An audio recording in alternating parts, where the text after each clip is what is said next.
on the Best of Rick and Bubba show. Dr. Lou, Dr. Lou, that's Dr. Lou. How about you, Doc? Guys, I'm just going to be completely honest with you today. I'm so glad. I'm getting tired of hearing about Cam Newton and the scandal around his recruitment. Oh, So I'm just going to go ahead and come clean today. You're going to come clean? That's right. Dearest college football fans, I stand before you today a guilty man who has been humbled by his despicable acts of greed and corruption. Oh, my, Lou. Much to my embarrassment and to the embarrassment of my family, including my two sons, Skip and Rudy.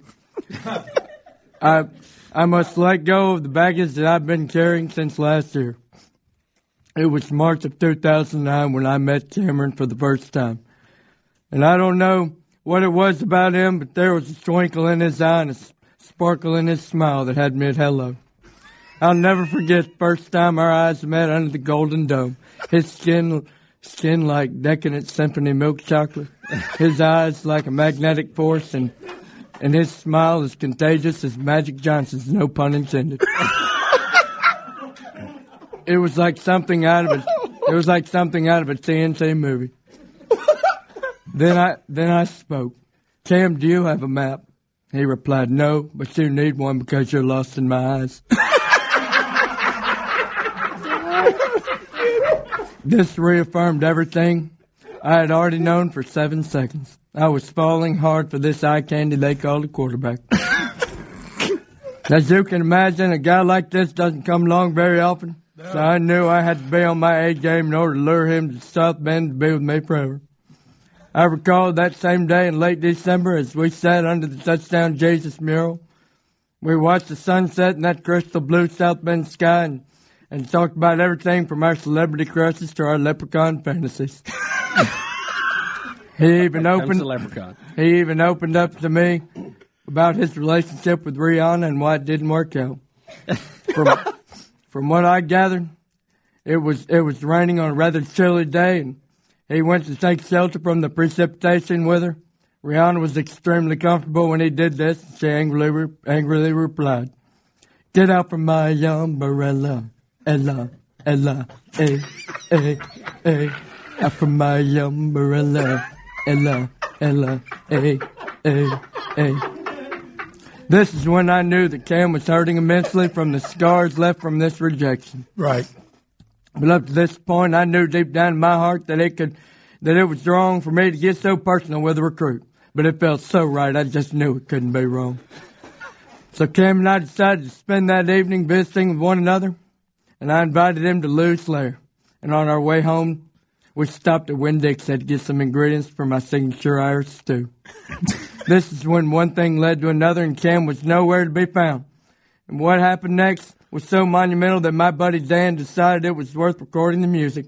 I searched everywhere through the grocery store, the dairy aisle, the bread aisle, even the magazine aisle. He was nowhere to be found until stole behind him in the frozen foods, and I touched him on the sleeve. He didn't recognize my face at first, but then his eyes flew open wide. He went to hug me and he spilled his cart, and we laughed until we cried. We took our groceries to the checkout stand. The food was totaled up in bags. We stood there lost in our embarrassment as the conversation dragged. We went to have ourselves a drink or two, but couldn't find an open bar. Cam bought a six-pack with his fake ID, and we drank it in the car. We drank a toast to innocence. We drank a toast to now and tried to reach the emptiness. Wow. But neither one knew how. And guys, once we finished our conversation in the car, it was getting late. So I turned on the radio and we rode back to my house. All I remember about the ride home is flipping on the country station on the FM dial, where Cam begged me to leave it, telling me that his dad's friend co-wrote the song with Dolly Parton. Then Cam began smiling and singing to me. We riding together, making love with each other, Islands in the stream, that is what we are. No one in between, how can we be wrong? Sail away with me, Lou, to another world. And we rely on each other. From one love to another. Shortly after, we pulled back up to my house and Cam had fallen asleep. He looked so peaceful that I hated to wake him. So I cradled him in my arms and walked him up the stairs and put him in my Rudy room. I laid him down on the bed and he opened his eyes, smiling with eyes half open. He quietly whispered to me, "Daddy, I want to be here. This is where my heart is. This is where my future is. This is where my daddy is." I told him to go to sleep, but that I would take that as verbal commitment to the University of Notre Dame Fighting Irish.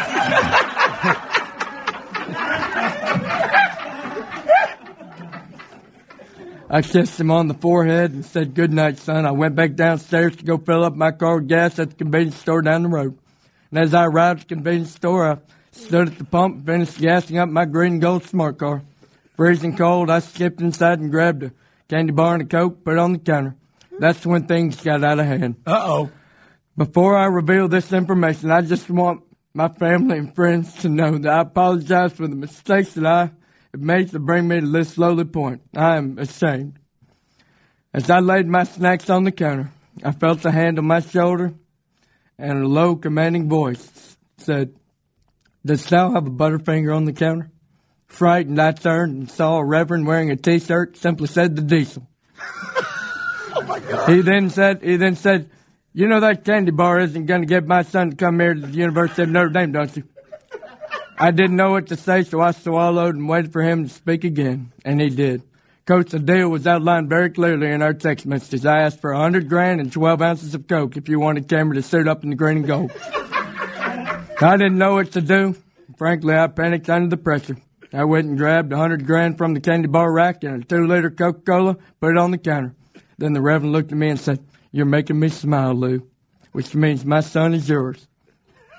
It doesn't look like Kenny has succeeded in his efforts over at Mississippi State, so unless Taylor Swift gets me a better deal with Coach Meyer at Florida or Keith Urban comes through for me at the University of Alabama, Cameron will be reporting next month to South Bend. Again, I cannot express the deep regret I have for having bought a player with $100,000, nor can I tell you how worthless I feel for using Coke as a collateral to bring a player to the university for which I care so deeply. I will, however, say for the record that I had a video on my cell phone that confirms the intimidation tactics that the Diesel used on me to close the deal. But unfortunately, I dropped my cell phone in the toilet earlier this week, so you'll just have to trust me on that. You'll have to trust me on that one. Also, I have a friend who posts on message boards frequently, and we all know that message boards are extremely reliable sources for information. Yeah, absolutely. This poster's screen name is I Love Football 020491743479. And he said he heard this guy saying that the Diesel used these intimidation tactics with every SEC school to get what they want. So that's the fact. Because remember, it's written by a credible poster on a message board. It's a fact. That's right. But before I close the book on my dishonest recruiting efforts, I want to give you one more name in this scandal that will surface before too much longer. All right, who, Lou? His name is Jesse Palmer. The true story on why Cameron Newton left Florida is only known by 3 people: Jesse, Urban Meyer, and myself. Now, you can't spell jealousy without Jesse. And you heard it here first. Jesse was jealous that Urban was falling for that fine piece of athlete. And he threatened Urban with a riddle via text message stating the following. This is a text from Jesse to Urban. To Urban. No rose for you until there's no Cam Newton. I thought that was funny when I wrote it. Who knows? Because he was on The Bachelor. Maybe lost in the text. That's right. That's what it was. Right. Bad delivery. I got it. I got you, Lou. I'm still back at the convenience store. I'm sorry. Right. Still trying to figure out how that $100,000 got on the counter, huh? Right. $100,000 candy bar right when it went. $100,000. Yeah, right. That's right. I followed it. I'm glad we got some sophisticated humor in here.